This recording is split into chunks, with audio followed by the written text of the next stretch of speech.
We chat to him now from our Pretoria studios. Good afternoon, Martin. Always a pleasure talking to you on the News Today desk. Thank you. Good afternoon. Martin, terror attacks do seem to be hitting France harder and faster than other countries. Why is France such a hotbed for acts of terror? Well, yes, since January that France experienced a similar tragic act when terrorists hit the Charlie Hebdo satirical newspaper, which we had thought that this will wake up the French government to do more to protect France against similar acts. And now we are again commemorating some of the most tragic, most horrendous acts that could be committed against humanity. We can't really take out the terrorist attacks from context. It is true that terrorists will attack for different reasons. They will attack whenever they want, and sometimes you don't even need a reason for terrorists to attack. I think what is happening with this particular attack is that if we put it in context, we'll realize that in the past months or so, or one will say in the past couple of years, France has been playing what many will see as a leading role in the fight against terrorism globally. France is part of the American coalition of countries that are determined to eliminate the Islamic State.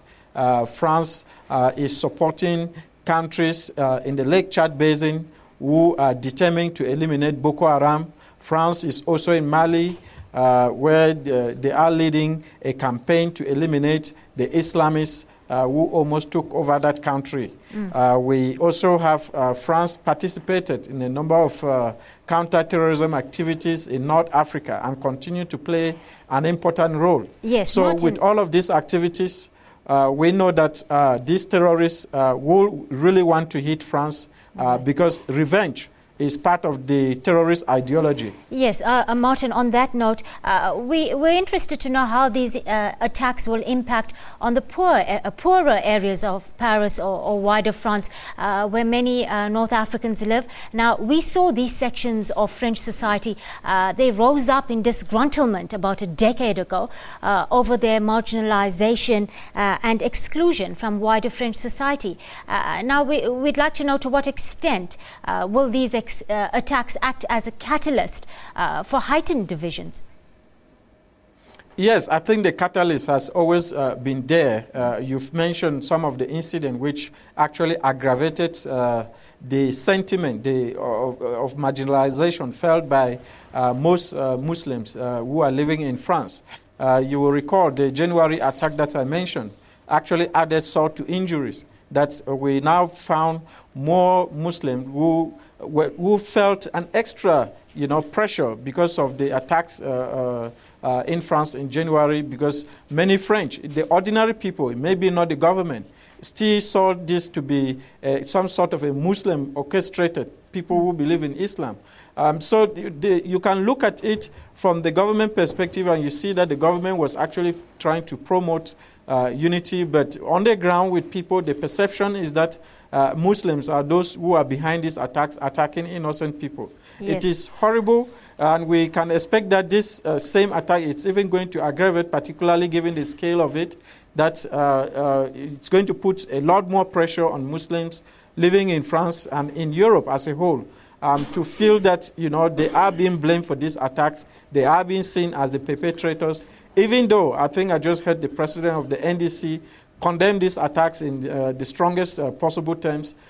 Even though we have this kind of condemnation from the Muslim community, the perception on the street is completely different. It will continue to put this pressure or the blame on Muslims. Martin, there's still a massive problem with radicalization within France, and this is happening behind prison doors. How crucial is it that the de-radicalization programs be implemented and implemented well? Because as long as there are still large numbers of French that are poor and are still feeling left out of the wider French society, this heightens their vulnerability to recruiters.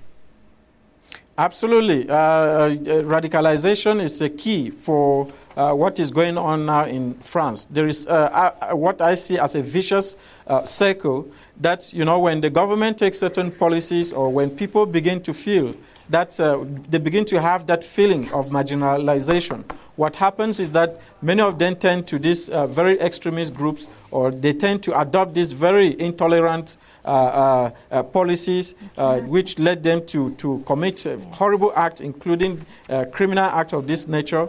And then, you know, when the government responds, if the government responds in a very drastic manner, like what we are anticipating now from the French government, now that again is going to radicalize more people to feel that, again, the government is perpetrating this discrimination, the government is perpetrating this marginalization.